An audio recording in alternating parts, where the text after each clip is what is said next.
Okay, good morning, everyone. It's great to have you all here today at the Peer Exchange webinar on the forestry and other land use, or the FOLU sector within the context of greenhouse gas inventories. So before we dive in, I'd like to take a second to introduce myself. My name is Brittany Main Rancharan, and I am the CIBIT GSP Network Coordinator for the Anglophone Caribbean, and on behalf of the Capacity Building Initiative on Transparency from the Global Support Program in collaboration with the United Nations Environment Program, the Latin American Caribbean Office, UNEPLACO. Welcome. Thank you all for joining us. So today we're gathered for something important, to a discussion that gets to the heart of what we do in our work on transparency, especially within the forestry and other land use sector. And we know that the FOLU sector plays a critical role in our national greenhouse gas inventories, and it's a sector that's one of the most complex sectors.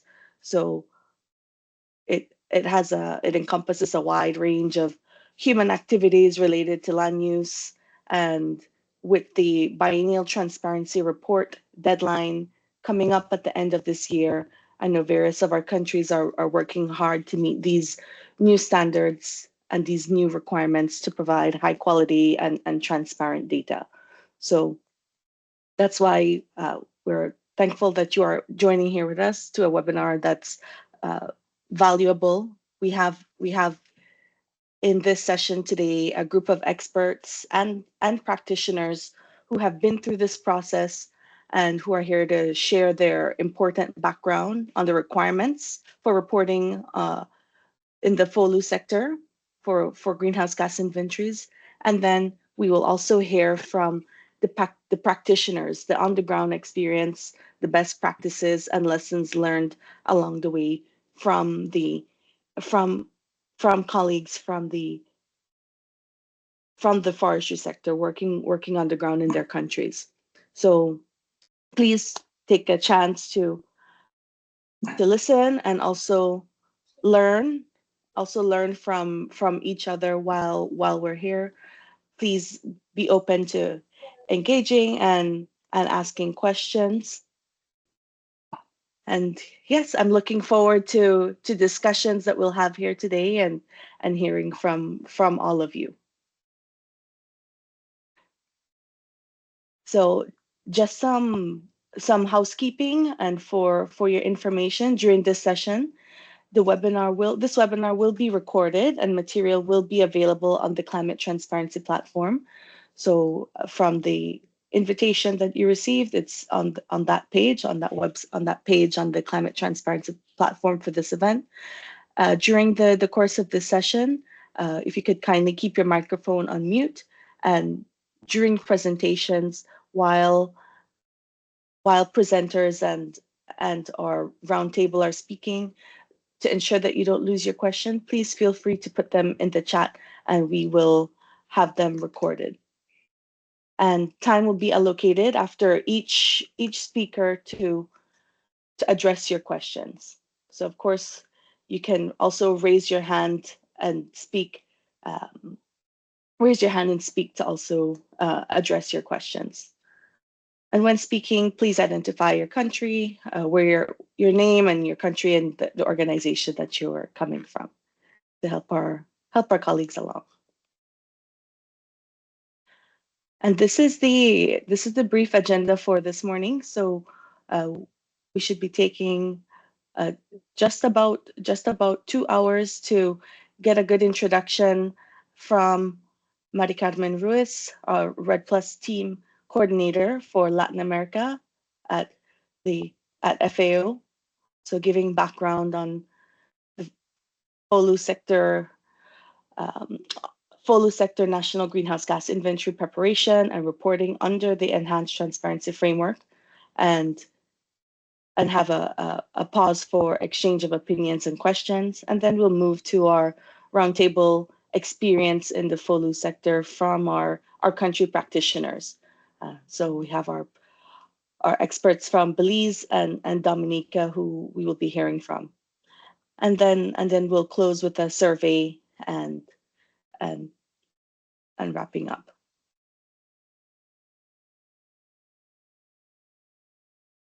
And just to remind of the objectives of this morning's session is really to promote discussion and have a capacity building space for countries within this region, but also those who are in our neighboring regions for the presentation of timely, transparent, and quality information related to the FOLU sector in BTRs in line with the MPGs. We will get an overview of the fundamental principles, methods, and reporting requirements uh, for the presentation of the FOLU sector inventories in upcoming BTRs and under the ETF. And then finally, we will have a space to exchange experiences on knowledge and good practices associated with FOLU inventory development from regional practitioners. So with that said, I would like to introduce our colleague, Mary Carmen Ruiz, who is a Red Plus team coordinator for Latin America from the Food and Agriculture Organization. Welcome. Thanks for joining, and please take it away. Thanks, Brittany, for the introduction. Good morning, everyone. Good afternoon. I'm very happy to be here and be able to share what we have been supporting countries for preparing for this new endeavor of the Enhanced Transparency Framework and the BTRs. Um, so BTRs. So then I wanted to my presentation is gonna have first an overview of the modalities, procedures, and guidelines. How is FAO support follow sector to comply with the enhanced transparency framework? Also, courses and tools available, and how we do the communication and the partners that we have to create materials. So first, like the one of the things with the Paris Agreement is that there have been to comply with the enhanced transparency framework. There have been modalities and procedures and guidelines. So there are 8 guidelines for this. However, I'm gonna really focus mostly in the one promoting transparency, accuracy, completeness, consistency, and comparability. So what is all these words mean? So transparency means that the data sources, assumptions, and methodologies used for each estimate are clearly explained and documented to facilitate an assessment. Accuracy means that the estimates are not systemically lower or higher than true emissions or removals, as far as they can be judged, and that uncertainties are reduced as far as practical. Completeness means that an estimated category has full geographical and temporal coverage, and that for all inventories categories for which the IPCC provide methods, the greenhouse gas flux is estimated. Consistency means that estimates are calculated using the same methodology and consistent database for all years of the inventory time series. And in cases of changes, methods to ensure time series consistency have been applied. The comparability means that estimates in different countries are comparable, having been prepared according to the IPCC guidelines. So having this definition, uh, countries, like they're in the part um, of their report, their national inventory report, they need to have very clear definitions based on national circumstances and very clear institutional arrangements of data collection and reporting, and monitoring. The methods, clear stated, that can be easily evaluated. the metrics that they use, and of course the reporting guidance. So one of the things that is new, the main changes with the biennial transparency report is the completeness and accuracy of the information reported in the greenhouse gas inventory. And also, well, the tracking progress and reporting of the implementation and achievement of the NDCs. Um, so it's also important that the enhanced transparency framework try to build up on existing measure reporting and verification framework of the countries. However, there is still one of the important is how, I mean, they have been established and implemented in at the national level, these institutional arrangements and processes. So is this an over this is a guide of countries? I mean, you already have done their NDCs, but to the process of like your plan first, what are would be like the activities to be included in the NDC uh, in the FOLU sector. So this is how the greenhouse inventory and the NDCs are interlinked. So then with that, you look at what are the policies, right, that is being in place and measures that impact this sector, and then have very like clear, concrete actions for this, and then classify this and have indicators that have been qualitative or quantitative to be able to look at these actions.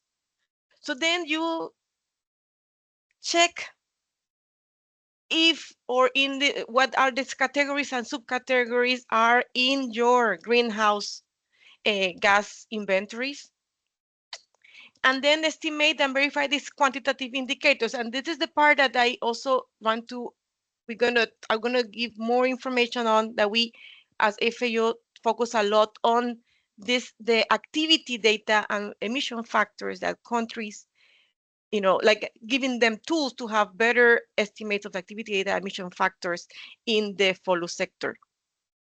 In order with that improve their greenhouse gas inventories, their categories, and improve the data collection, because this is also, remember that there will be an improvement stage of these estimates.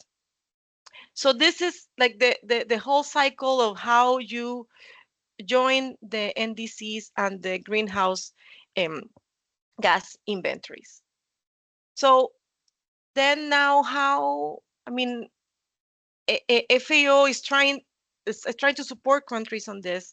First of all, building capacity for forest data transparency, to foster stakeholder engagement, that there's when there's transparency empowers, like joining not only governments, academia, private sector, um, local communities, climate action, because accessible forest monitoring data also support climate action, efforts in the countries, attracting investment, clear information, attract investors, research and innovation enhancement, open data foster scientific innovation in ecology and biodiversity conservation, effective policy.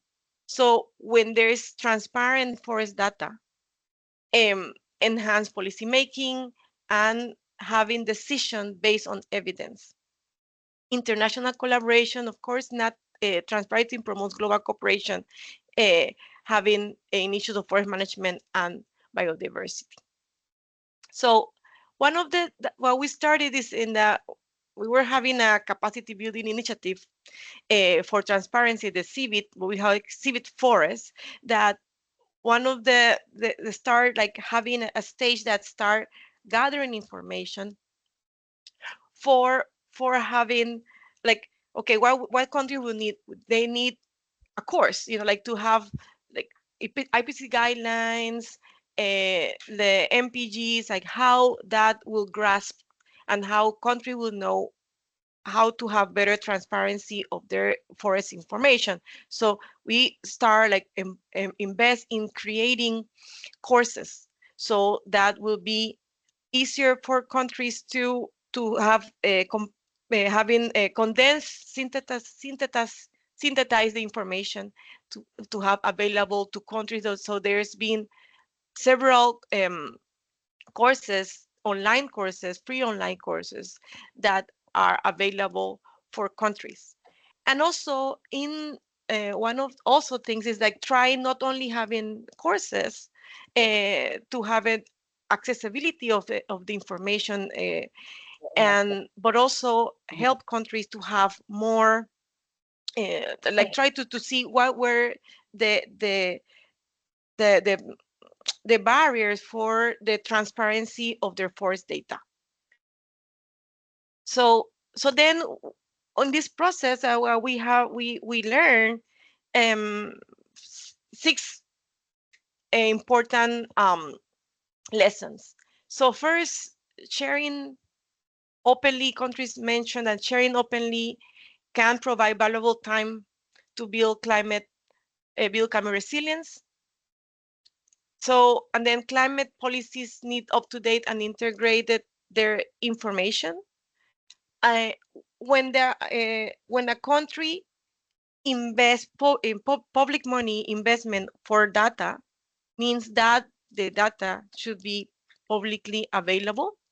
But also important is overcoming obstacles of sharing data, because, for example, some information that is collected, for example, of forest data, is sensitive.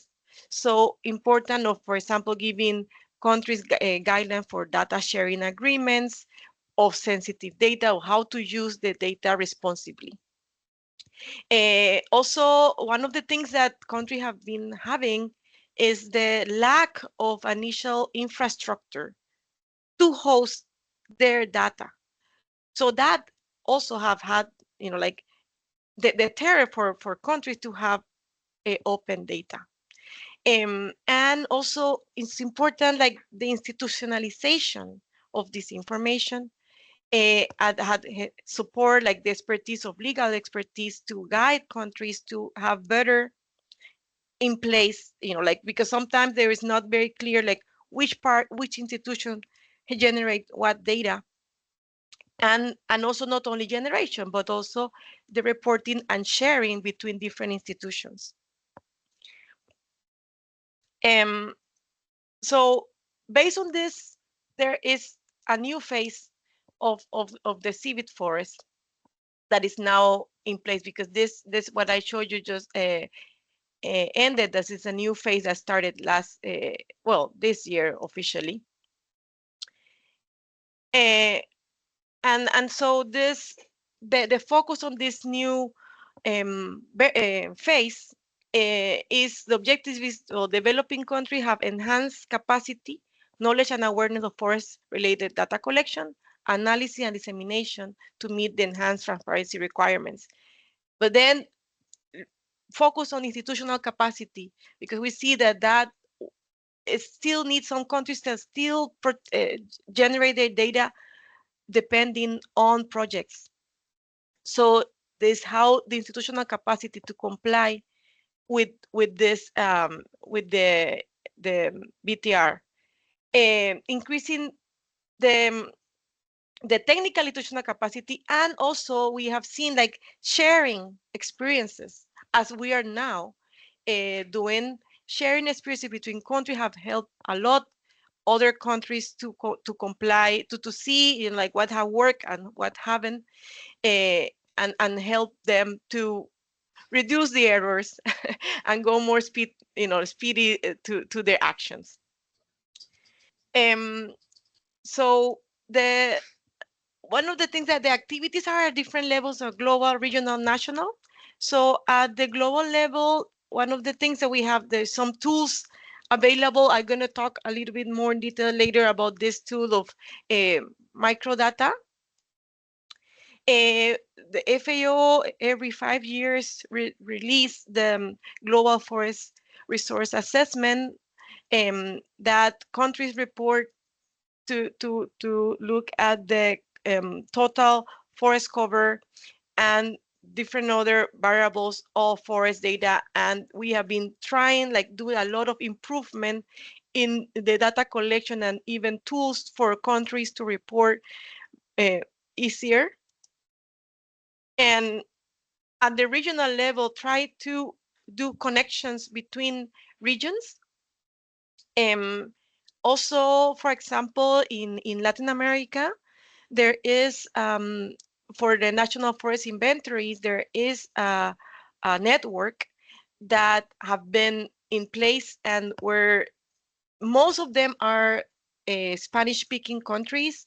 However, there are English-speaking countries of Latin America that are in this network where we can encourage to join this network of Latin national forest inventories. And also at the national level is help some countries of to have an open and transparent forest data. So about the courses that I mentioned, that we start like generating information to be easier for countries to have the available information that they need to comply um, with the enhanced transparency framework. So there is this series of courses. For example, there is the forest and transparency under the Paris Agreement.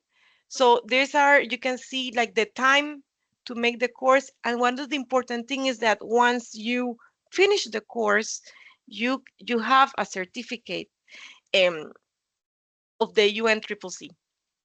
And then there is also to one of the things that, as I said, like we've seen that there's a lot needed to be institutionalized forest data. So there is a guidelines for institutionalizing forest data with examples of countries that have been successful institutionalizing their forest data. And also how measure reporting and verification goes for environmental integrity, which is very one of the guidelines of the MPGs.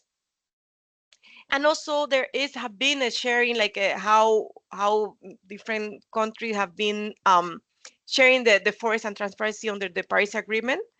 There we have done at this courses at the same time and assisted courses, and there is the like the summary of this experience. And also, I'm going to talk a little bit later about more about the CPAL, that is also a platform that we have for having activity data. And there's several other courses that you have available specifically of greenhouse inventories. Several courses that it will be this presentation going to be shared, and so you have all the information here, that courses that are available free of charge. Uh, so one of those, when I was telling the institutional arrangement that we have seen, uh, we have created this national forest monitoring assessment tool. So this monitoring have tried to have evaluate countries based on their preparedness of institutional arrangements, measures and estimation, reporting and verification, and also analyze of what are the legal gaps for this national forest monitoring systems. The tool is an Excel sheet that is available in Arab, Chinese, English, French, Russian, and Spanish. And one of them is based on like a like a street light assessment. It's like when is a country haven't done anything about certain guideline, if it will be you put like a red light, and then which is have been the country have been doing an attempts to reach a guideline, there will be a green yellow light. And then if a country have like already have in place that guideline, the country have a green light. So it's easier for it's visually easy to see where country needs um, to have enhancement and need assistance. So, and these are based on the voluntary guidelines of natural forest monitoring, and also tools that the Global Forest Observation Initiative have made with the Red Plus Compass. So we have joined these guidelines because the Global Forest Information Initiative have a lot of guidelines for having good remote sensing um, national forest inventory system, and the voluntary guidelines for forest monitoring is overall, but also have a lot emphasis on terrestrial data collection.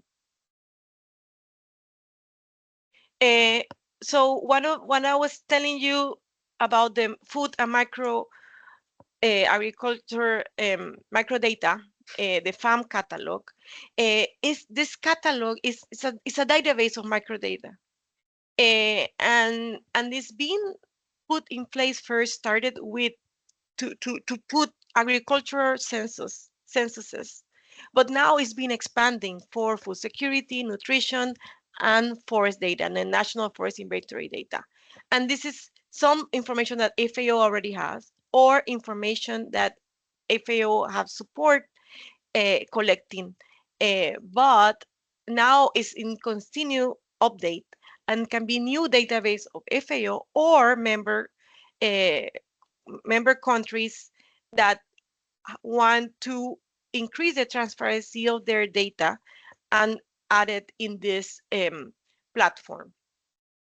So for example, in specifically for national forest inventories, Brazil, Guatemala, Mexico, Uganda, and Laos have already put in this platform their information on national forest inventories. This platform doesn't mean that, so when I'm saying microdata, what I mean is, for example, if they have national forest inventory data, is that they put the plot information, like the measure, like DVH of a tree, the height of a tree, a species. So the detailed information of the national forest inventory, but also not only the detailed information of that, but also the information of how it was collected. Very clear information on the metadata of how each variable was collected. Um, and also important too, if there is sensible data, for example, the location of the plot, that will be randomized or decided by the country if they want to share or not that information. And so that or all the data is available through this site, or the site just provide, like give the country, how the country collect the data, and give you a route to the site of a country. For example, Mexico recently have the information here in this platform, and Mexico already has the information available for the National Forest Inventory data in their institutional platform of the CONAFOR. But then here they just have the information on how is collected and increase their transparency of the available data for Mexico. So the other tools that we have is the Open Forest Initiative that have several tools depending on the needs of the country, what they need. For example, for field data collection, there are ground or arena mobile that both help collect information on, like national forest inventories or other ground information that the country needs. For example, or that manage the data that also arena support, but also another one that is called collect, that also help data with the data management.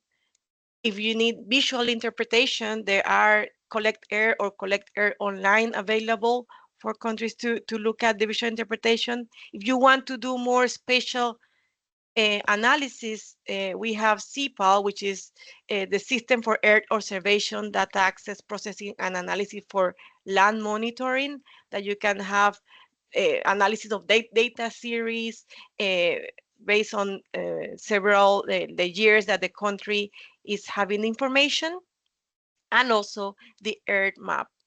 And more recently, there is a new tool. It's called WISP, What is in the Plot, which is more for compliance of integrated solutions to compliance of deforestation-free commodities. And so yeah, all this information, and in general, we try to communicate and create awareness of the information available. So we have different channels of you know, giving the information available.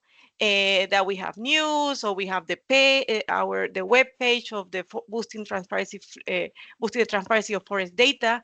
We have newsletters or flyers for the information. So there's several ways of having information available for countries to use. And of course, all this effort, FAO cannot do it alone. So we have like a good partnership with different organizations that I just want to highlight in this presentation. And with that, thank you, and I'm happy to have any questions later. Excellent. Thank you so much, Mari Carmen, for that very comprehensive overview of the requirements, and also sharing what are the tools available for countries in this region and all developing countries, FAO tools on institutional arrangements, on free and open source tools, on communication platforms. So I would like to invite and open the floor to any participant that may have questions or may have additional follow-up questions, or something that they would like to hear more about from some of these, from the programs that Mari Carmen just detailed, or potential interests for your country. This is of course the platform for that. So you can feel free to put in the chat or raise your hands. But in the go I know ahead. there's a lot of information that I just share, so I think that is good that we're gonna share this presentation, and you can review independently at your pace and see all the information available. But it's for me, was more important that you know that there's tools available that can support your endeavors of having, like, complying with the enhanced transparency framework. Exactly. Yeah, so don't worry, we'll share this information following the webinar, and all this information and links to these tools and programs will also be provided. Eduardo, please go ahead. Thank you, Brittany, and thank you, Mari Carmen, for excellent presentations. I mean, as you said, Mari Carmen, is a lot of information that you have shared with all of us. And I just have one question, and this is related to implementing all these tools, which is in the framework of the ETF as well as of the Paris Agreement. Most of the countries right now are aiming to see how they use Article 6, especially Article 6.2. Which one of these tools could we use, or would you recommend for countries to go ahead, fulfill the ETF, and fulfill the 6.2 requirement? Because it's a lot of things that we are now trying to connect on the UNFCCC negotiation. So you could share what FAO is doing to help countries, and not to get confused, it's just to get more clarity, because a lot of confusion coming Yes, down. Thank no, you. No, thank you, Eduardo. I'm Yes, so, sorry, Eduardo from CFRN. I'm based in Panama. hi, how are you? Hola, hola, también estoy en Panamá. Okay. Eh, so for one of the things for that, I talk more about the transparency, like, but then there's also the guidelines of double counting, avoiding double counting. One of the importance for having preventing double counting actually is having very clear uh, spatial data and analysis of the spatial data, so you don't have you the country reporting like don't affect, like you're not, for example, if you're having information s- giving information for reduction in a different framework, so you make sure that you have very clear where it is. And so this tool will help you have the analysis. But also, one of the things I didn't mention is that we also support countries to have their reporting, no, not reporting, the registry, national registry.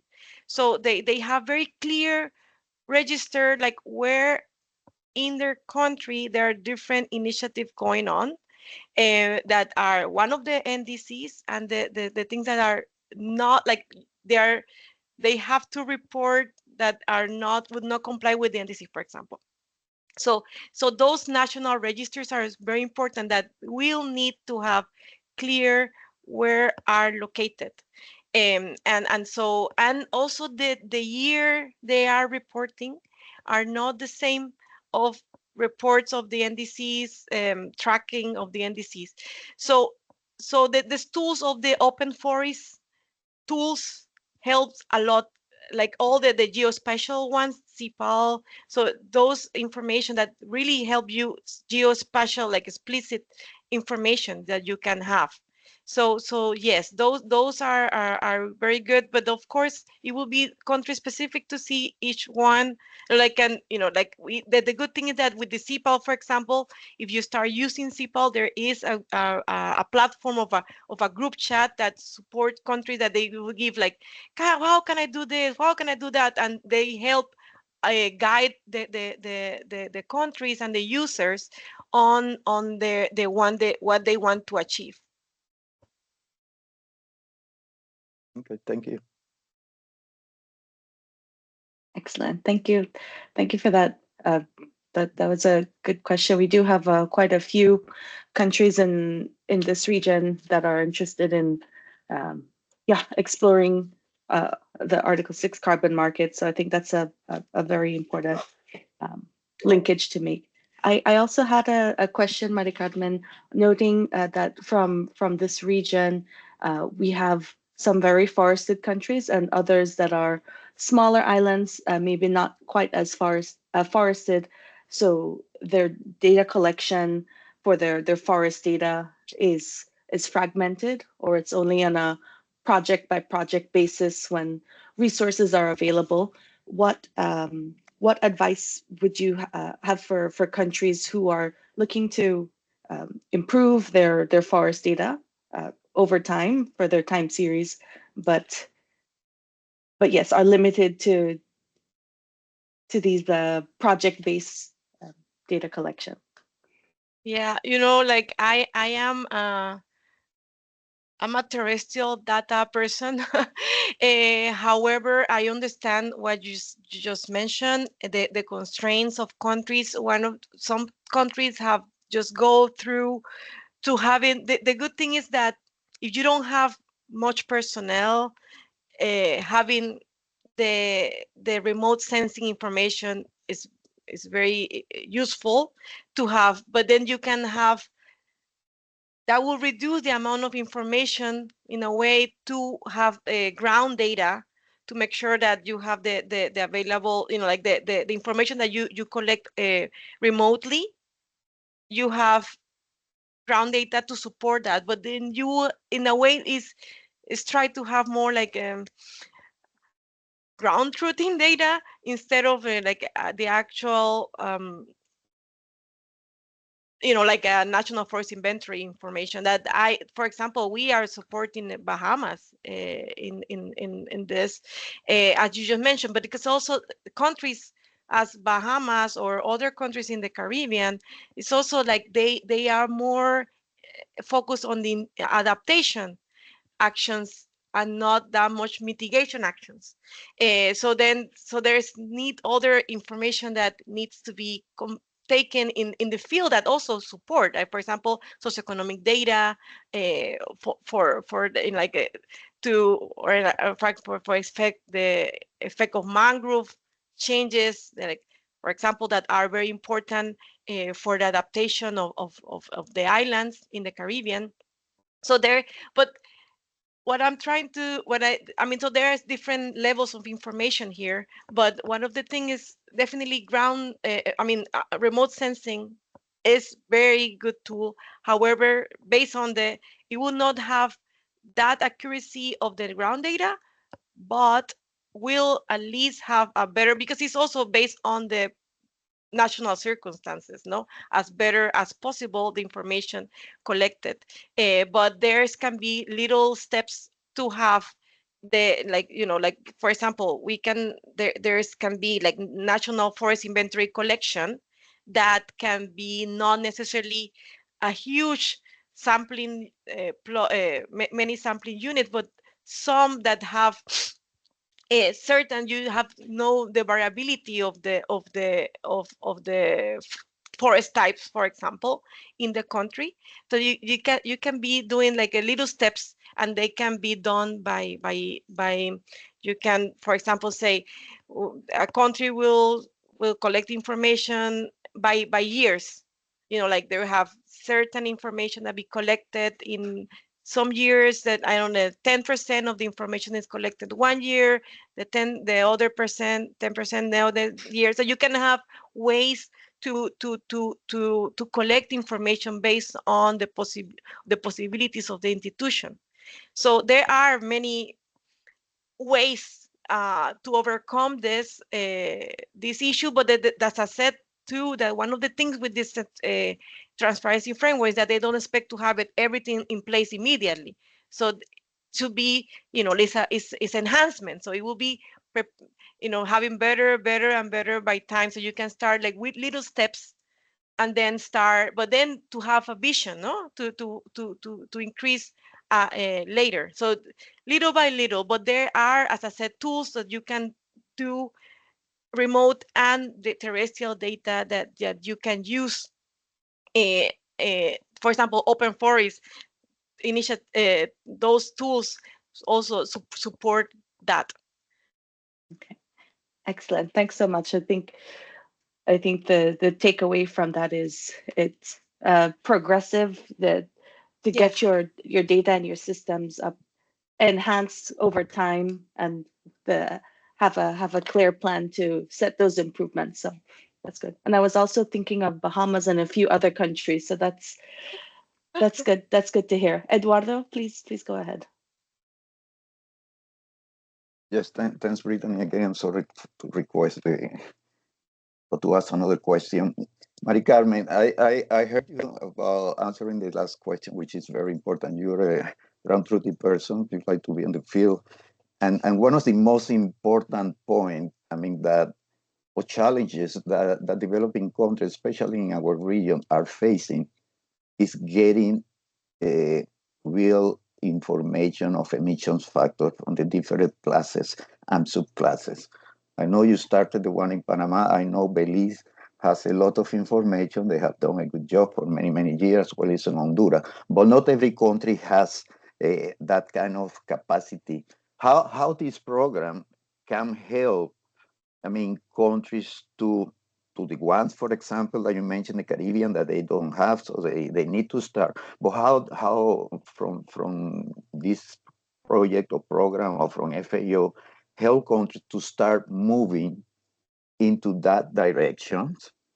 as well, for the future, they could have more reliable data, which is important for all the estimation that is done to estimate the greenhouse gas inventory, emissions and removal. But at the same time, what will be your advice for countries that do not have that data, but they could probably compare to some other countries that have similar conditions and use other countries' emission factors data that in a way in another one will be more reliable than the default values by the IPCC. So could you tell us a little Yeah, bit on that? yeah, totally, totally. I mean, you just mentioned, I mean, the the the data exactly. If it's a country have similar um, forest, um, like forest types, you can definitely use like a regional or like in between countries information. So if you has like, for example, databases of um, even like allometric equations, for example, that can be used for estimating carbon content in forests. Because one of the things too is like even having information of a country, like what are the allometric equations to be used, that will we have better information. The other possibility is, as I mentioned, there is a lack, like a network of national forest inventory experts. Uh, so there is a network, and which is very good because then there they have meetings. I'm now think they have they meet regularly, that they can share, you know, problems that they have faced or concerns, um, and that is being very successful because then they get to know like what have worked in their country, what haven't worked. Some countries have been very successful, like having some funding to have their forest inventory, for example, like Honduras, for example. Honduras have been very successful having finding funding for their national forest inventory. And one of the things I think the key in Honduras is that they have promote the use of that information. Because if you don't, the country doesn't see or the importance, it's harder to invest in that. And so you, and having at least a plan for, that's why I was telling before, like having a plan of the country. Okay, I would like to have information of our different type of forests, and so they need to have a plan. If they don't have nothing, they need to have a plan. The good thing is that if you have, because I've helped so many countries already, we know like problems and how to face it, like lessons learned to be more efficient, to try to have more efficient, even like sampling designs for countries that we have learned with time. So there's different things to consider, but I also think that that's why we also put a lot of data sharing, or like country exchanges for us is super important, because all this information that you said, you mentioned of like, like national emission factors that can be, for example, Costa Rica and Panama can share information. Other countries, Nicaragua and Honduras have similar ecosystems. So there is, it can support also those type of like forest types that we can support, like, yes, this country have similar, or because of the different forest types. So then that's different ways of we can support a country, but also will depend on the country, like on the institutionalization of the country. And will we start like little steps, as I said, like little steps of what they can do, and have a plan in the future, but taking advantage of the available information of other countries have, that can be shared too. Gracias. Excellent. Excellent. Thanks so much. We have one other comment or question, Mari Carmen, from Edgar. I'm happy for these Hi, exchanges. Brittany, and great presentation, Mari Carmen. I'm Edgar from Belize, Belize Forest Department, and just to add on in terms of some of the things that you mentioned, and thankfully, at least for Belize, we were we were fortunate to integrate with some of the work that, well, have been using some of the work that FAO has been developing to look at collection of activity data and such. Um, and we have seen at least some of the benefits and how things have evolved over time to use these tools, and how Earth observation can be used now more than ever to actually get data based on the vast amount of data that's available through open source. And I'm happy that FAO provides that service to country in terms of open source through these different platforms that could help countries such as the Caribbean countries to access data and to help build proper baselines when it comes to developing some of these key reports, so that the countries can understand some of their historical trends and in terms of developing all these things and go in line with the TAC principles that was mentioned for the BTRs. So just to mention that, like, for example, there are things that are coming on board, in terms of other satellites from NASA, from ESA, in terms of looking at estimation of, for example, biomass. You're looking at, for example, NISAR, that's looking at SAR data, that's going to be looking into these different dynamics when it comes to estimations of emissions. And it's all research data at this point and things that are being launched, but I think it's important that our partners within the region, both Latin America, Caribbean, Central America, that they understand and been involved. I know some of my colleagues have been involved, Honduras and then Costa Rica, Panama, they have been involved, but the Caribbean countries as well, in terms of using these platforms to their advantage. And using technology that exists, more near real-time technology that are more readily available, higher resolution imagery that's more available now than 10 years ago and such. So moving forward, this is the era that we should take advantage of these technologies, and of course, working along with FAO to see how these tools that exist. And the exchange is important, as you mentioned, so that the experience can be given to these organizations as FAO, even CFRN and such that have been working, and the technical expertise on the ground to improve these processes and use these tools to our advantage, especially in terms of the time frame that's now being required for us to report in terms of not only the BTR, but also our GHGIs, Article 6 that's coming on board, all of these things in terms of FREL, all of these things are very important and timely and takes a big investment to do so. Just wanted to add that as well. Thanks, Edgar. And I think you pointed out something very important that I mentioned, why we want forest data transparency, and what that help is, as you say, innovation, academia, or other groups to be invest on having better information, because also if the information is used for transparency, also it attract investors and innovation, as you just mentioned. So one of the things that FAO try always to be up to date of available information and try to have them available for countries to use in the more efficient way. Excellent. Okay, fantastic. I think the different, so far in our first segment, this is like a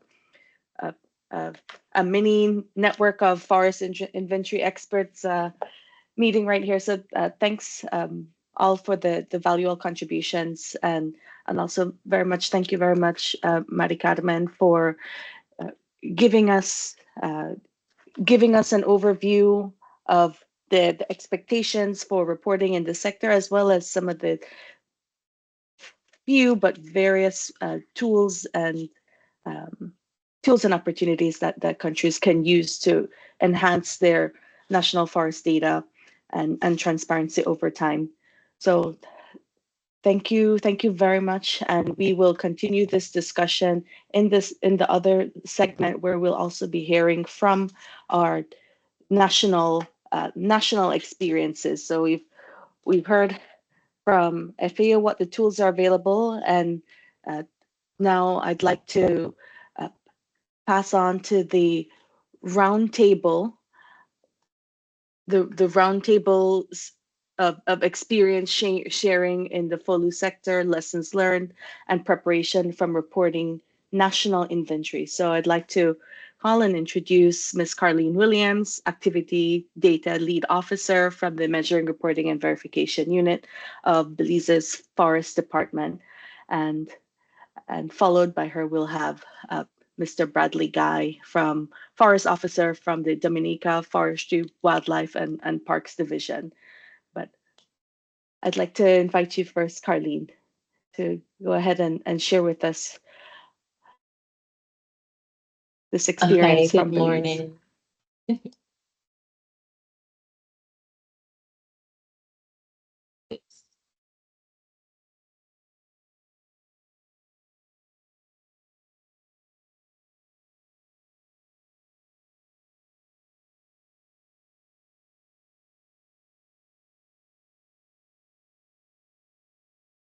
Perfect.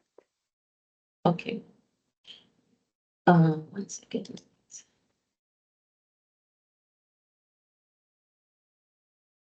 Okay, good morning, everyone. My name is Carlene Williams from the Forest Department in Belize, and I will be presenting on Belize's experiences in preparing its greenhouse gas inventory for national forests and other land use sector.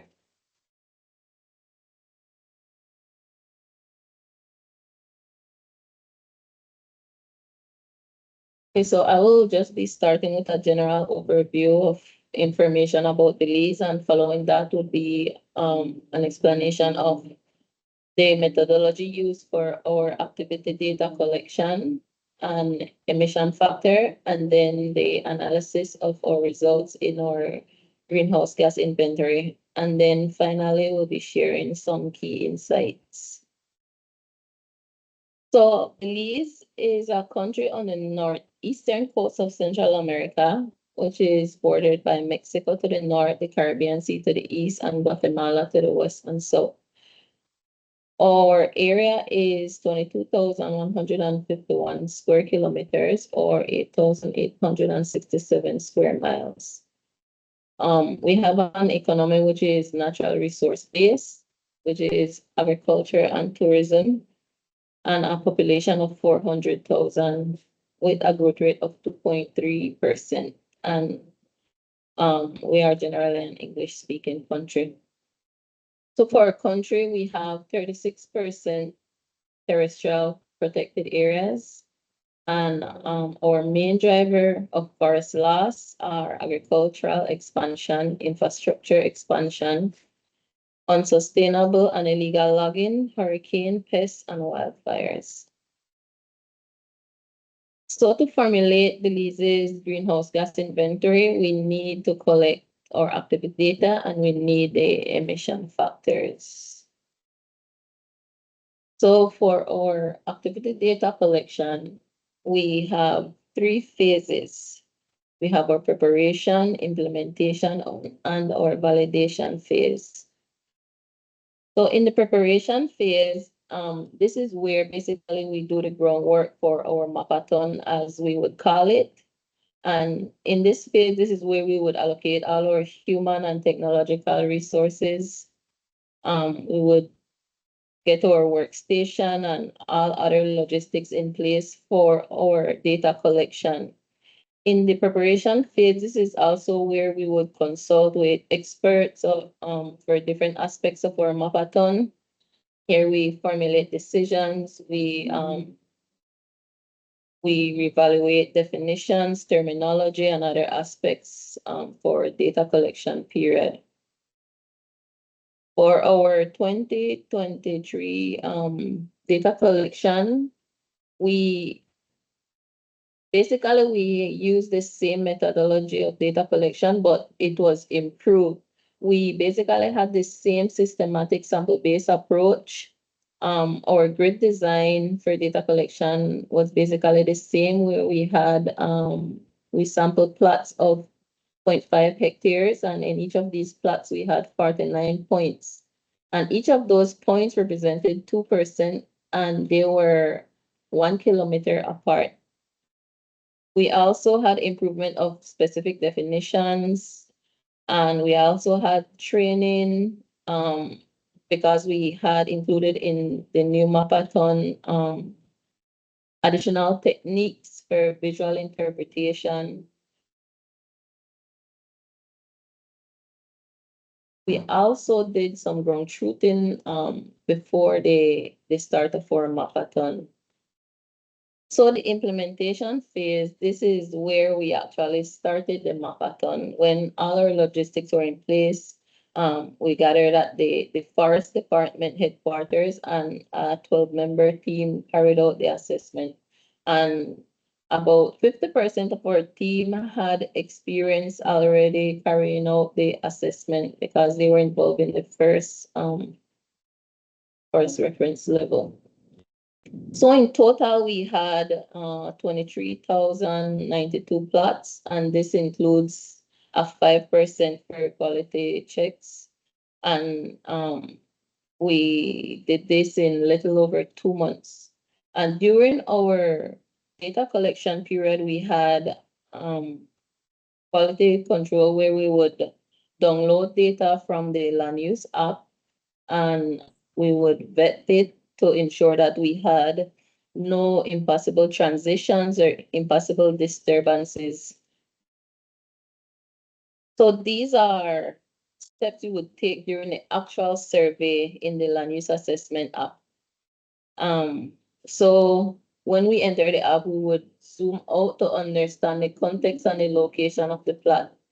So since we know our country, we would, if we zoom out, we would know whether the plot is in northern, southern, or central Belize, and based on that, we would understand the dynamics of the plot. Following that, we would export the plot into Google Earth Pro in order to determine the land use using high resolution imagery. And in Google Earth Pro, we were able to utilize different KML files as auxiliary data. And for our survey, we had ecosystem file, we had a hurricane path, protected area, and we also had a CCDC SMA layer, which indicated if there were any changes throughout the years being surveyed. Step 4, 5, and 6, these were additional tools which we use to ensure quality data for each year of the survey. And then step 7 is where we actually fill out our survey with all the data we gathered in the previous steps. And then the third and final step in the activity data collection would be the validation phase. And that is where we would carry out different quality checks. We would use ArcGIS Pro, and we add the data countrywide, and with that we could see where how each area was classified. And as a team, we would identify erroneously labeled plots, and we went back and we reevaluated those plots. And then also the 5% extra plots, which were assigned to 3 operators. If there were plots that had 3 different classifications, those were also reevaluated. And then we also had the option while doing the survey to label the plots either as confident or no confident. And at the end, we went back and we reclassified all the plots that were labeled as no confidence. So the emission factor, which is the other aspect of our National Forest Monitoring System. So this represents the relationship between the amount of greenhouse gas emitted and the activity or processes causing those emissions. The permanent forest inventory has undergone a significant expansion, which evolved from the initial 32 1-hectare permanent forest plots, which was established in mature, hurricane-disturbed, and earth-selectively logged broadleaf forests. Currently, this encompasses a more extensive network of 61 permanent forest plots, which are strategically distributed across the entire geographical expanse of our country. So this expansion incorporates updated values which were derived from meticulous studies conducted on mangrove, pine, and secondary broadleaf forests. This provides specific localized data for each forest category within Belize, which moves us from tier 1 to tier 2 and 3. And then in instances where country-specific data were absent, default values from the IPCC were applied.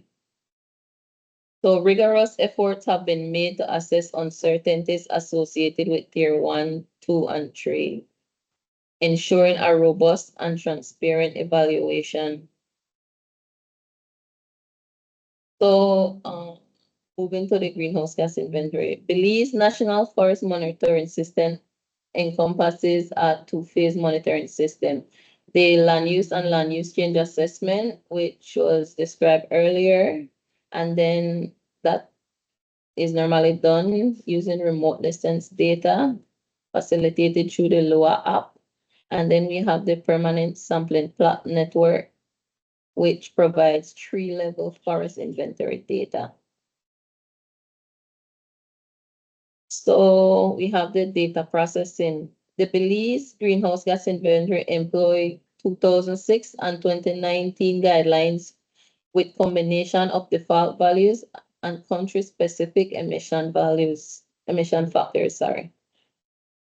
The inventory adhere to international standard and utilize IPCC methodology tiers 1, 2, and 3.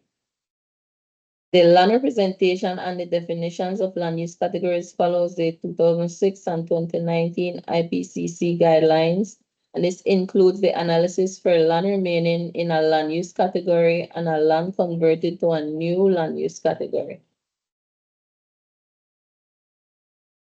The foundational platform tool for Belize National Greenhouse Gas Inventory comprises of multiple sheets from introduction to the result sheets. The introductory sheets, it contains information on country contacts, explanation of the pools, the gases covered, and a description outlining the information incorporated in each respective sheet. We have the land representation, which includes the land use classification used for Belize.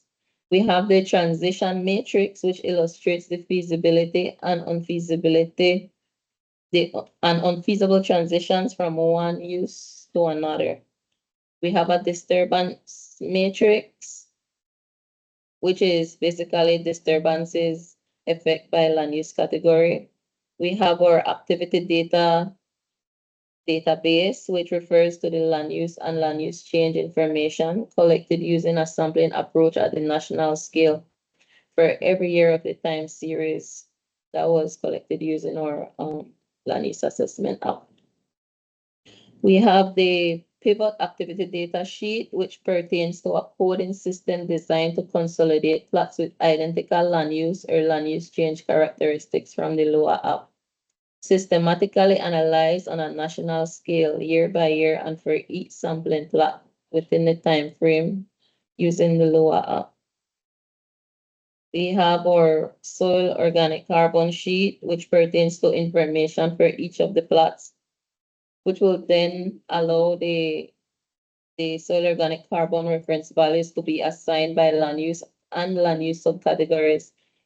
We also have our land use change matrix, which refers to the annual land use and land use matrices derived from the information collected using a sampling approach. We have the emission values, and that section presents the comprehensive findings derived from Belize Forest Inventory, offering a detailed account of the nation's evolving forest landscape. And also note that in our foundational platform, we have now added our the common reporting tables, that was added to the foundational platform in order to reduce errors, as the CRT only reflects the requested results. And this is one way of aligning the national system to international agreement. Okay, so the data processing.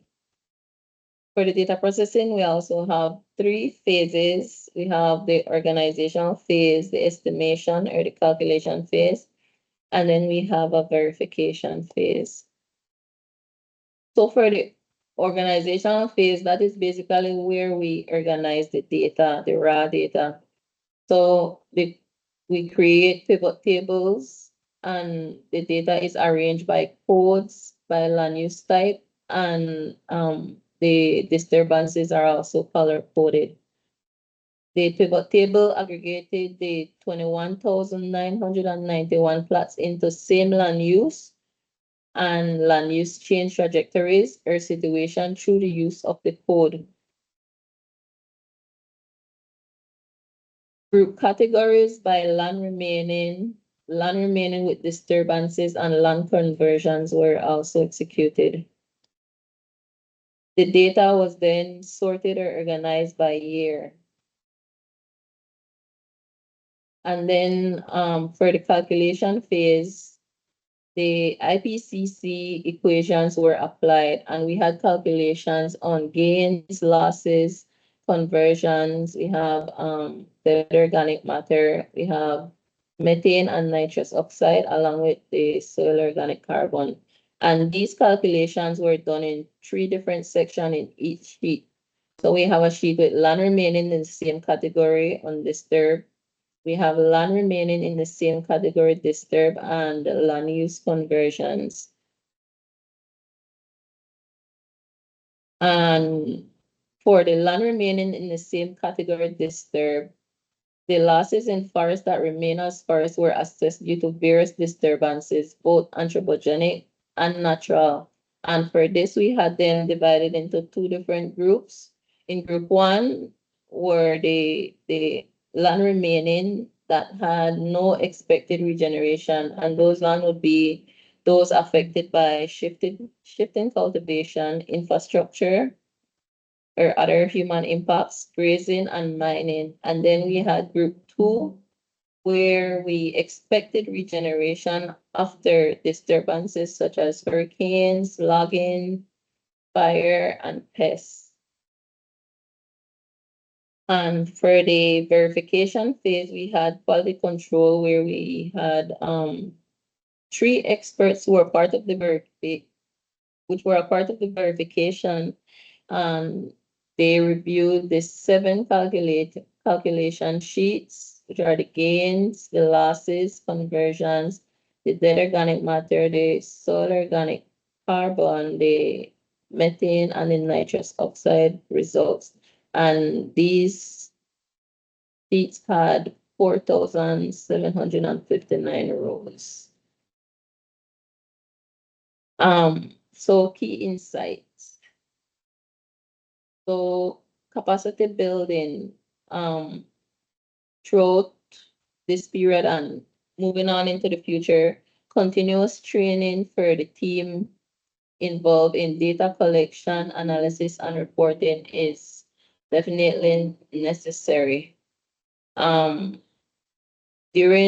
these process of developing our greenhouse gas and developing our different reports, it is important to get the technical support from international organizations, and also to be involved in knowledge sharing as we are doing now.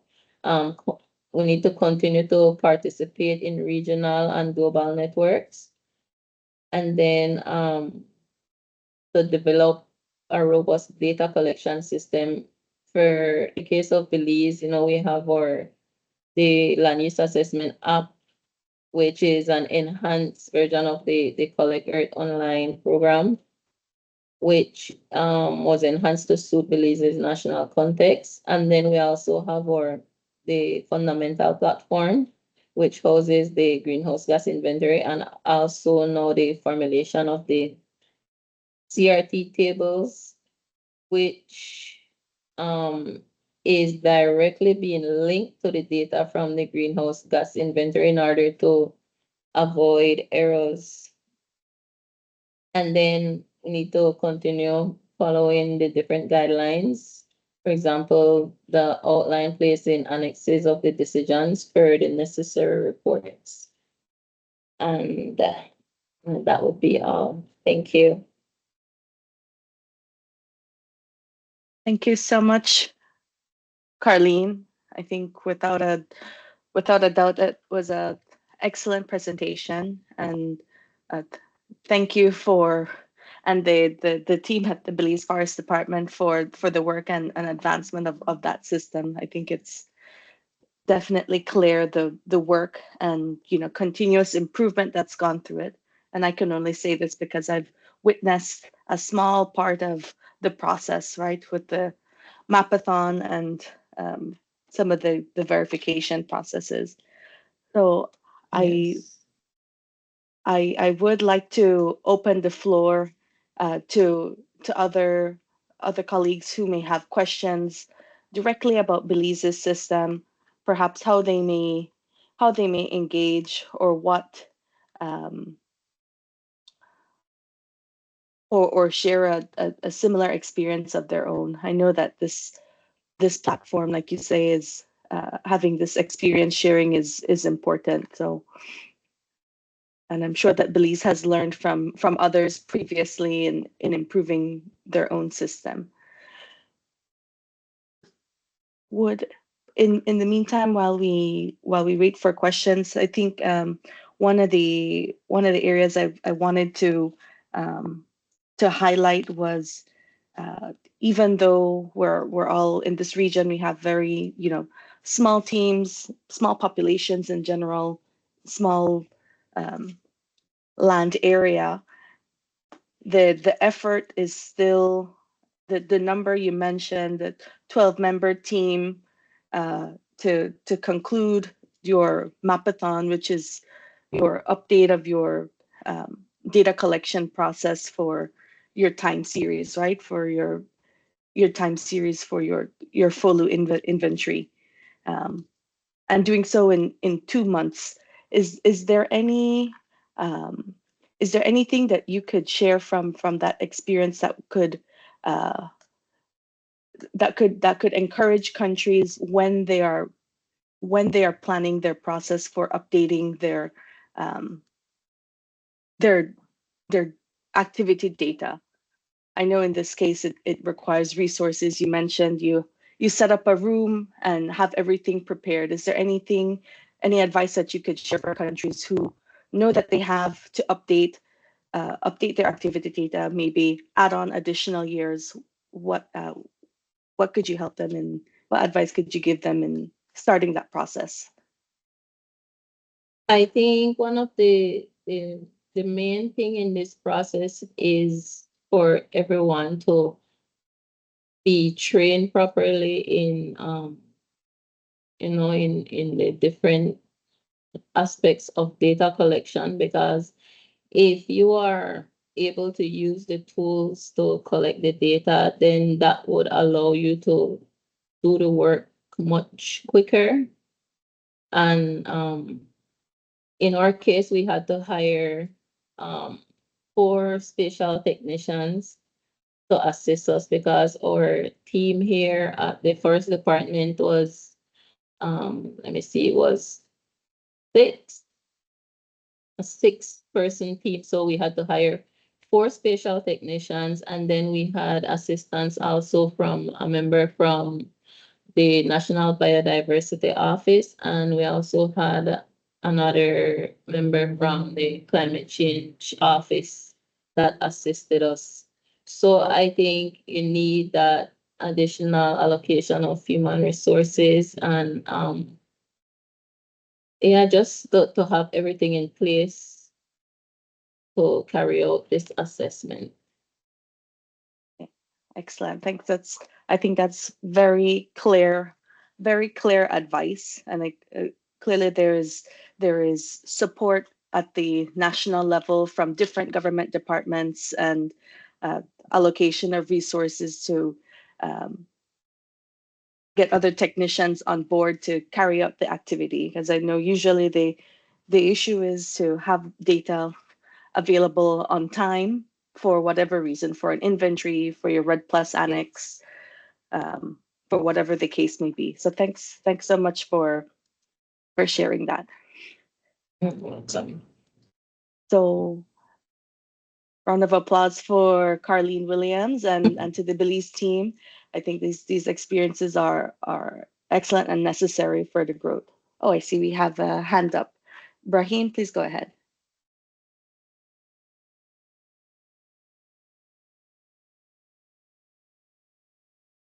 Sure, Brahim, you can unmute your mic. We can't hear you No, yet. I just no specific question. I just wanted to say that I'm thoroughly impressed with the work that which the Belize Forestry Department has been able to do.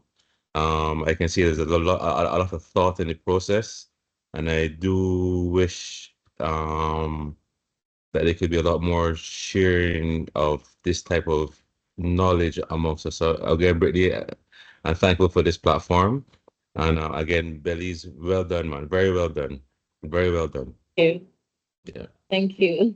Thank you for your kind comment. Excellent, Brahim, and just share where you're coming from. Okay, yeah, I'm coming from Jamaica. I'm also a forester too at heart. I worked at the forestry department, but I'm currently based in North Carolina doing some other additional work. Excellent. Thanks so much, Brahim. And thank you, Carlene. So, Thank you too. well, now then, I would like to invite Bradley Guy, forest officer from Dominica's Forestry, Wildlife and Parks Division. We'll hear now from the experience on Dominica, some of the approaches they've used in putting together their process.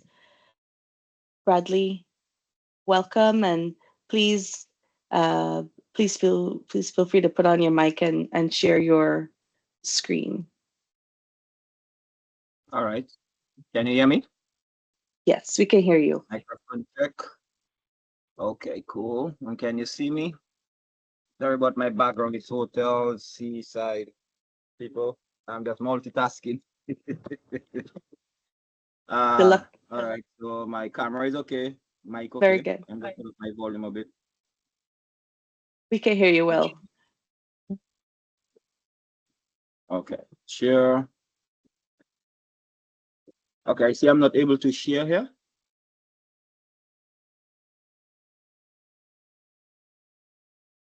I blocked from sharing. Okay, nice. I see.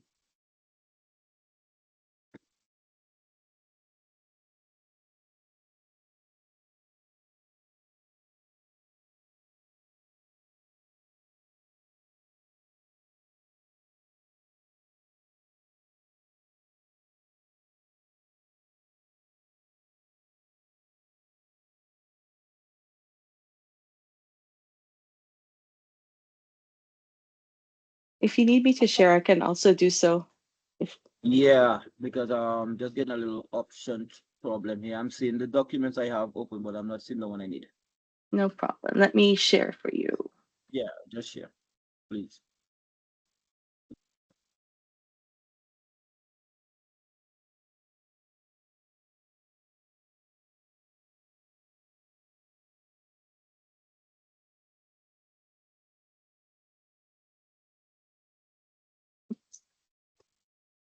Okay, thank you. That was the end. Okay, there All we right, go. cool. Well, thanks. So as I said, I'm gonna say thanks again for the invitation of being here. I'm just gonna share because, as I said, I'm multitasking on some other matters, but this one is important. As I promised, Brittany, that I would try my best, to accommodate because I've been getting so much support. Well, Dominic on a whole through my part sector, the FOLU. We've been getting support, and so I'd just like to share my little. I asked to be maybe on the agenda. We would have seen that I asked to change positions. Why? Because you cannot let the student teach the teacher. I mean, eventually it might get to that.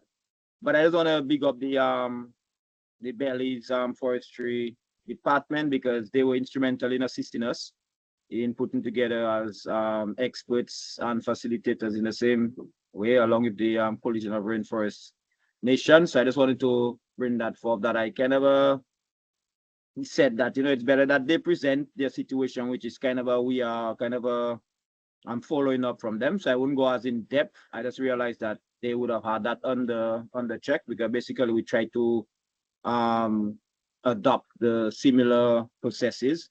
Next slide.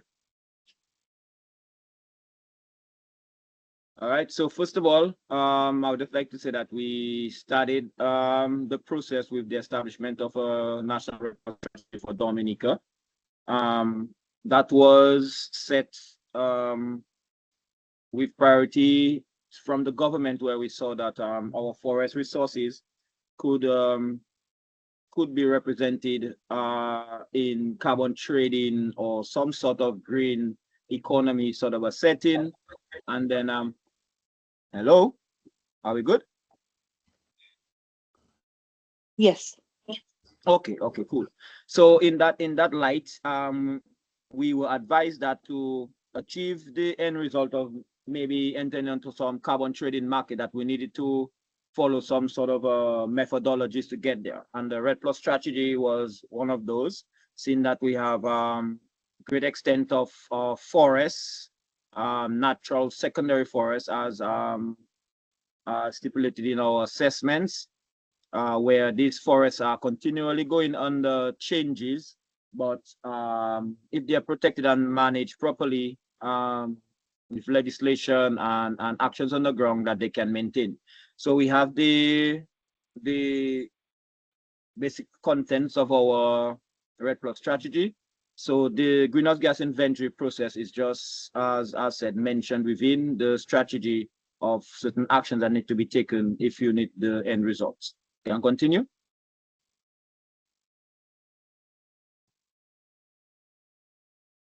So as I said, I wouldn't go into full details a lot, but the Red Plus strategy, as I said, was identified as a methodology to get onto the carbon trading market, because our NDCs, our forestry sector, is a significant contributor, but is not, how would I put, destined for management under the NDC. We have that they're looking at the geothermal development program that's ongoing to feed into that reduction. So our forestry sector, while contributing significantly, is still left for the option of green economy, entered into the green economy, carbon trading. So the Red Plus, as I said, I won't go explaining what is Red Plus. Everybody here knows what is Red Plus. And or if not, I mean, there are a lot of work done out there where this is a representation for countries who really have a significant amount of forests that can capitalize and monetize on those with proper data collection, reporting, and verification, likewise transparency in the actions. Continue.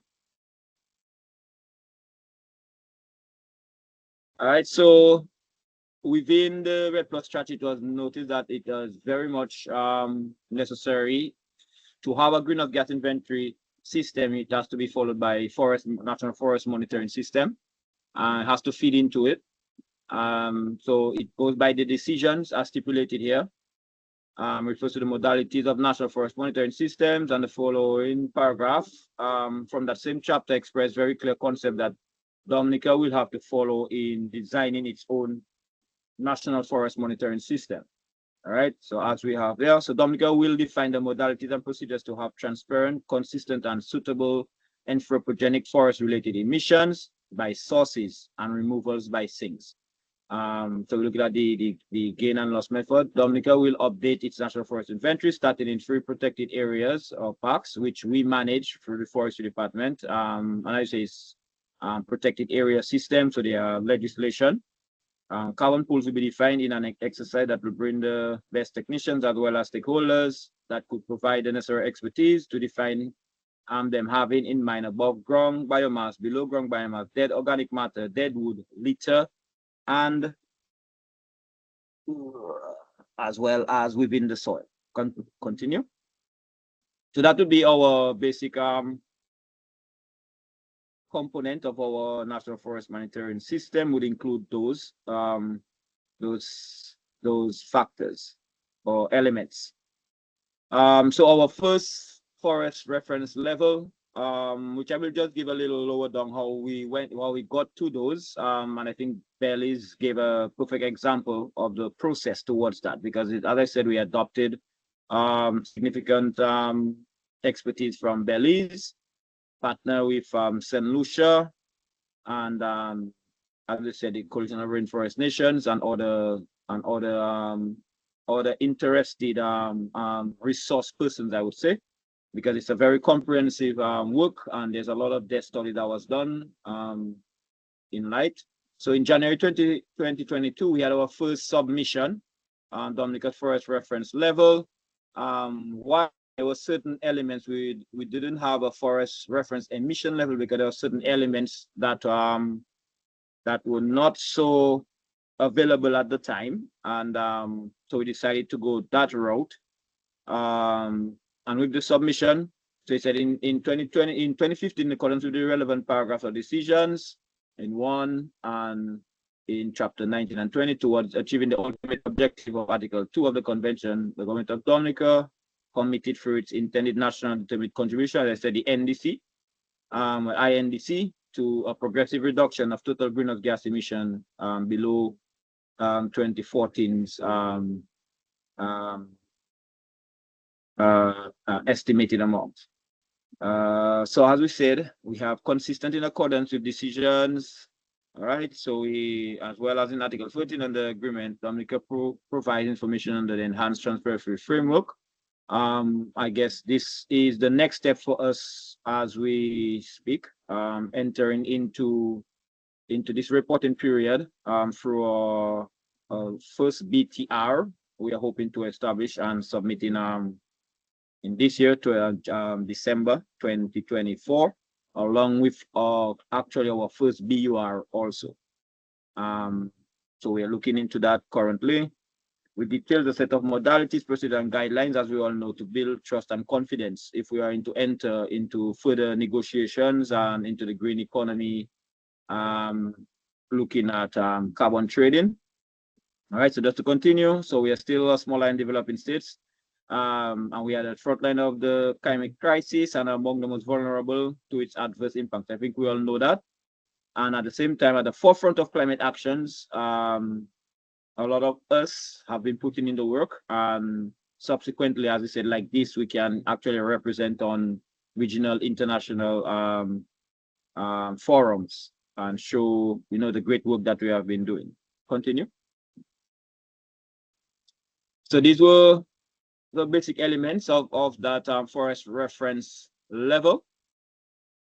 Are we okay? Wait, I see it went a little dark. Okay, thanks. Okay, you can exit. That's me. Okay. All right, cool. So as I said, the key elements of those would have been highlighted here. In particular, our bullet points for annex, they are annexed in paragraph C, as highlighted in blue. It said these carbon pools included the reasons for those excluded are provided in terms of activities covered. Historical emissions and removals are considered for forest land remaining forest lands and conversions to and from forest land.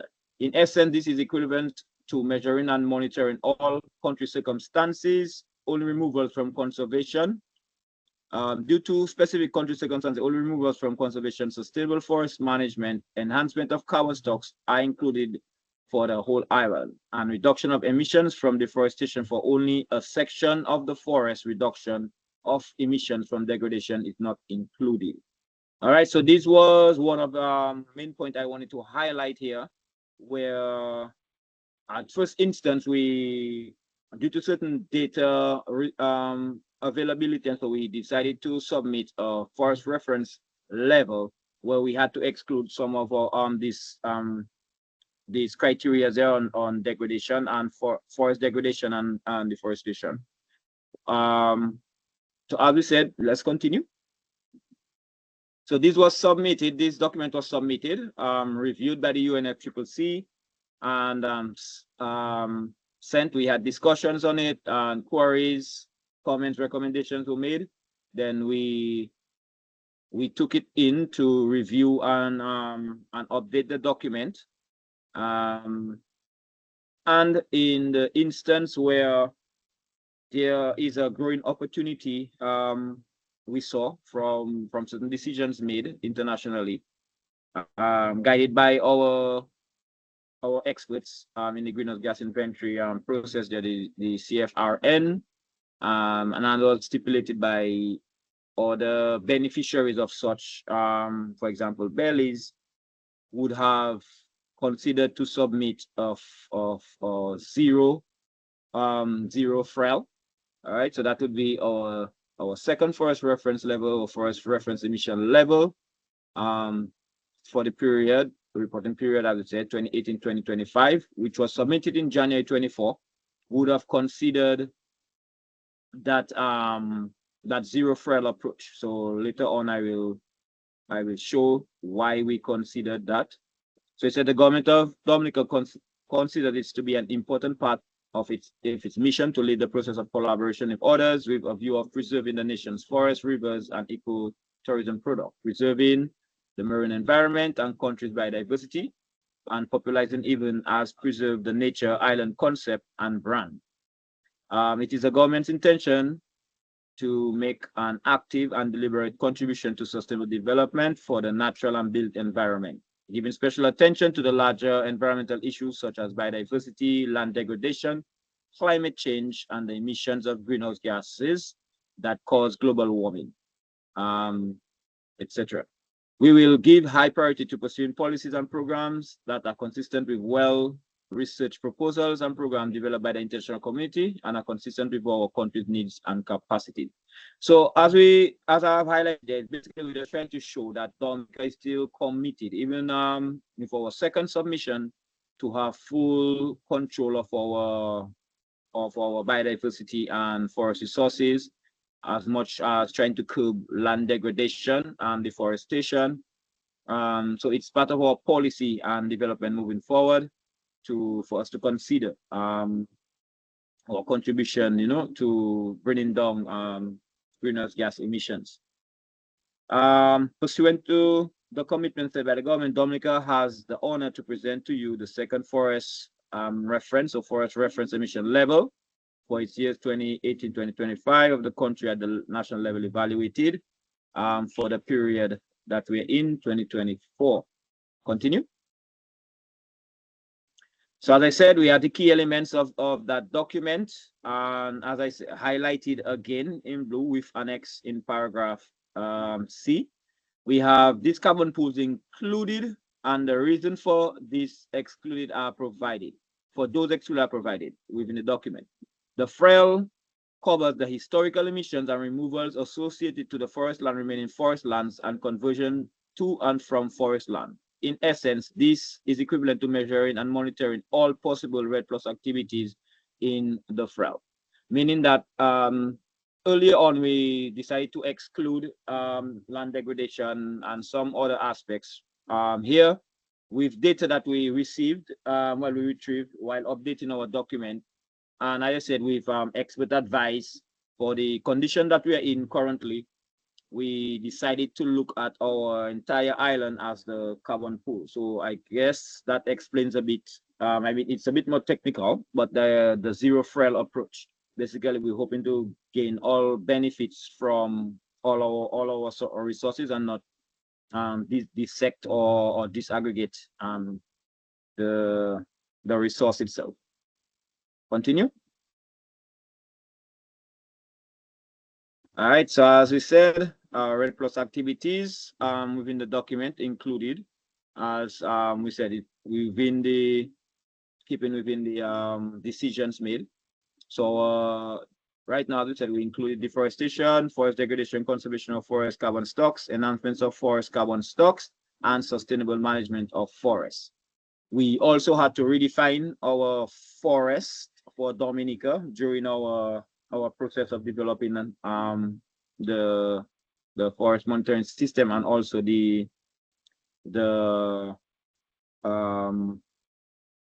for doing our data collection purposes, we needed to have defined the indefinite, what is our definition of forest. So we had that during consultations, various consultations. So we decided to say that forest is defined as lands with a tree canopy cover equal or higher than 60% with a minimum area extension of 1 hectare and woody vegetation of minimum 3-meter height or higher, including temporary unstocked areas with the potential to reach the forest definition. As mentioned above, there are 7 forest types on the island, as stated here: elephant forest, mountain cloud forest, mountain rainforest, semi-evergreen forest, semi-deciduous forest, dry scrub forest, and littoral forest, which are very dependent on altitude and location. So in other words, as we move up from coast, our forest type changes by the altitude.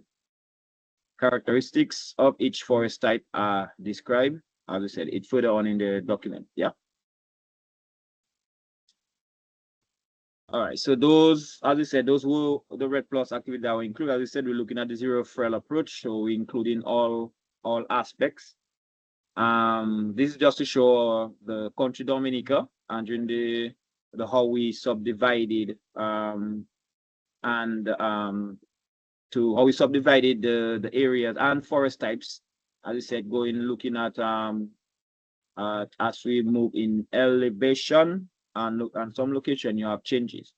All right, so we developed a grid, national grid of 1,605 plots at forest definition, as stated above. So this would be a pre look at the formation of that grid. Continue. So I say it was expertly discussed, presented by Bellies, the whole process. So it would be similar for us, where we had to do the definition, we choose the plot sizes. All right, so we said the plot size would decided to be 1 hectare to allow consistency with the forest definition, as was mentioned. This, along with the samples, 49 of them, facilitate counting the percentage of land use cover as indicated in the hierarchy. All right, so that's within the document. So as I said, I'm just presenting us on some of our findings and the structure of our document. So it's online within the UNFCCC submission, RED Plus submissions. You can find those 2 documents there. The first one, 2022, and this submission. So the distance among the plots also was based on experience and lessons learned from examples, as I mentioned, from Panama and Belize. Yeah, I have to mention that we also had some support from Panama in developing our RED Plus program and our data collection. Who have recently done their collective assessment. As I said, they are much more advanced than us. And so these were the elements and criteria, all right, for developing the grid. Continue. All right, so this is another representation. So it says the national grid based on the previous analysis and criteria, 750 meter by 750 meter national system grid consists of 1,605 sampling plots of 1 hectare was selected. Sampling plots were visually evaluated. I would say near 6 to 7 times, meaning that the 1,605 plots, we had to go over them, including my other officers, near between 5 and 7 times. All right, so that, I guess, is to seeking consistency in transparency in the validation of the data, that it's correct, that we're looking at the land use change, and that what we identified is real, with reality on the ground. Continue. All right, so just to go on, it says that the MRV, the measurement, reporting, and verification, the enhanced transparency framework and carbon trading processes continues from the henceforth. As I mentioned, that Dominica is very new to the whole greenhouse gas inventory in the forestry sector component, though we have been submitting our national communications and through three NDCs, national daily contributions, some of which were a lot of discrepancies were being noted by consultants organizations assisting in that, where because there was lack of proper data, proper greenhouse gas inventories done, there was not much synergy and correlation and the facilitation of, let's say, our projections from what was on the NDCs and so to what is actually on the ground. All right, so a lot had to be corrected from henceforth, especially when we enter into the MRVs and ETF components. It shows very much where your data has to be very much up to date and verifiable, etc., etc. Right, so we had trainings and capacities. All right, so we say the Council of Delegates committed to continue the process of managing its forest monitoring system for the FOLU sector, and consequently seek beneficial returns for such efforts and plan for the best possible methodologies to do so in the carbon trading market. And to accomplish that, we have trainings and capacity building on MRV methodologies and procedures were entertained, especially through the MRV hub. And I think we have one of our facilitators here, Miss Megan. She can contest to that there was some fruitful training outcomes. And then we have training on BUR, BTR development and submission, ongoing, as I mentioned, and other international regional capacity development training workshops on the relevant topics relating to overall process, including legislation and policy, technology transfer, and certified training in the field of greenhouse gas inventory and reporting, etc. Next. And thank you. Muchas gracias. Merci. That concludes. Thank you so much, Bradley. Yeah, and I'd also like to invite a round of applause for Bradley and the efforts from Dominica for that excellent presentation. And I think it's yeah, I see some claps and snaps. Yeah, thank you, Bradley. And I think definitely it shows the progression of work in the country. And congratulations also on Dominica's submission of your second FREL this year. So I think an important thing is to always remember that even though you started and experiences are learned and shared from different countries who had a more experience at first, the process continues and the growth only continues. So with that, excellent. So I'd like to also open the floor one last time for questions or comments on Dominica's experience. I know we're coming to the end of the time, but we can use and also my time is kind of short now because I've been signed in to do some stuff. So just wanted to make sure I did my thing here. Excellent. So thank you, Bradley. And I just wanted to say that no problem when even if you have to leave a little early, this material will be shared with participants, and I hope that we're creating a smaller sub network of experts in this area. So I know that you all will be able to reach out to each other, after this peer exchange to continue growing. I know there may be some questions maybe from Belize later on for how to integrate the common reporting tables part of from your forest inventory, but that may be for further discussion for all of us. Okay, thank you very much, Bradley. So I guess there's no questions. We'll meet up again, man. And think We'll meet again. person can also, I mean, follow up questions for you, Megan. And maybe I could direct it specific to, who maybe has some pressing question and need to ask. But as I said, I couldn't entertain assessment of the document now. But then maybe I know that they are more experts than me there that would want to find out. But I just saying that I said it's our first time and we attempted to do it right. That's why we're seeking support from experts in the field and not just persons that do desk studies, but persons that actually do the work. So we appreciate that so far. So I think we're on good track. Yeah. So thanks again for having me, Megan. I think I have to exclude myself now. Thank you so much, bye, Bradley. everybody. Appreciate it. You're having a great one. Thanks. Thank you, Bradley. Colleagues, we have one last segment of this session before we close off. I would just like you to kindly scan the screen.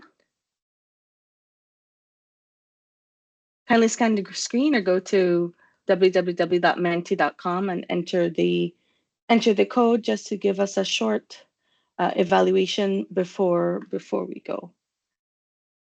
And once you're in, you can heart the bottom or thumbs up the bottom so to let us know that you're in. Okay, I see one. Just need a few more. Okay.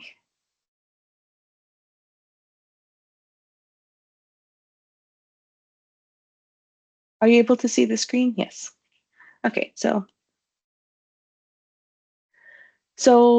just one question. I have one question and one evaluation. So thank you for those who are in.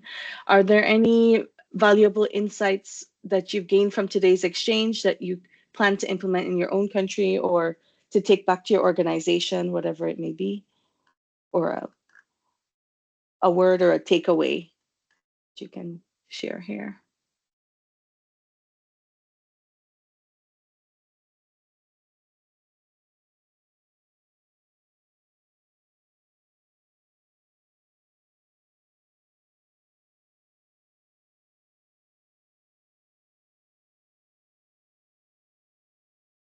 Not sure. Has everyone had access to the Menti? Okay.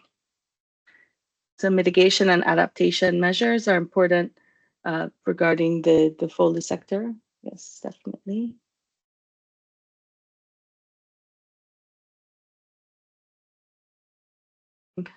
The support system available through FAO, very, very important to use the resources from our partners, our organizations, our expert organizations to make the work easier for our countries.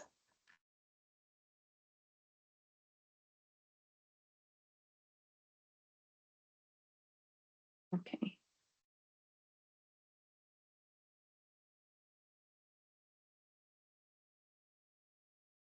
And one last question to share your satisfaction with the webinar, and with this information we get a better understanding of how we can continue to bring the right topics and interesting exchanges to this network.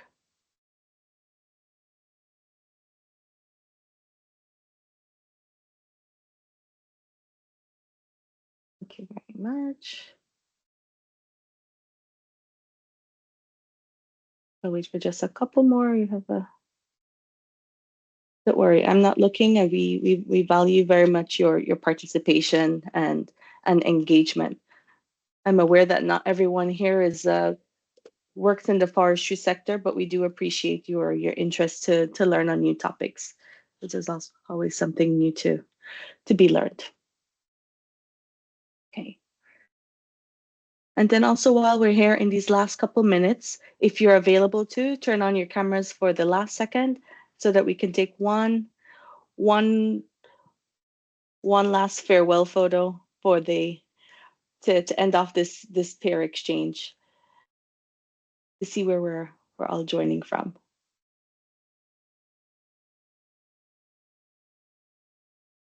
Thank you, Carlene.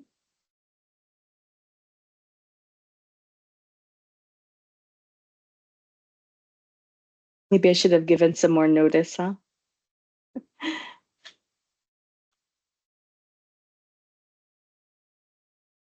Okay.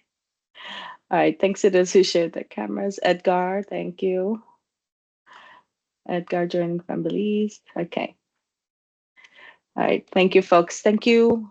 Thank you all for joining today and for the feedback. And I would also like to thank our